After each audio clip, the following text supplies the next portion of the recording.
Speak French, capitaine Suzuki. C'est un texte, justement, pour souligner que le capitaine du Canadien, Nick Suzuki, comme plusieurs de ses prédécesseurs, ne parle pas français. Et 2 commentaires là-dessus. On est en 2024. Et je ne veux pas vous dire, en 2024, tout le monde devrait être bilingue, pas ça du tout.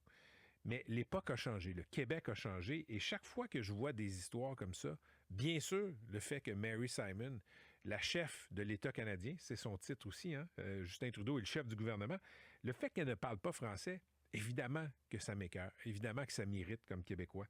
Que Nick Suzuki soit incapable de s'adresser aux fans québécois en français, ça me choque, comme quand Sakou Koivu, qui était capitaine du Canadien il y a 20 ans, ne pouvait pas s'adresser en français aux fans du Canadien.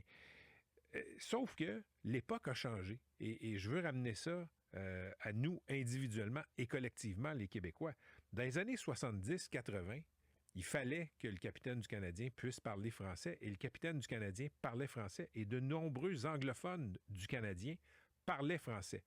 C'était attendu, c'était quasiment un incontournable à cause du climat politique et social au Québec.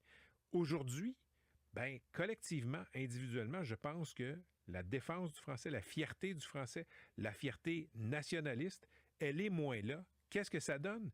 Mais ça donne que politiquement, pour Justin Trudeau, il n'y a pas de prix à payer à nommer une unilingue anglaise, en fait bilingue, Inuktitut et anglais, comme gouverneur général.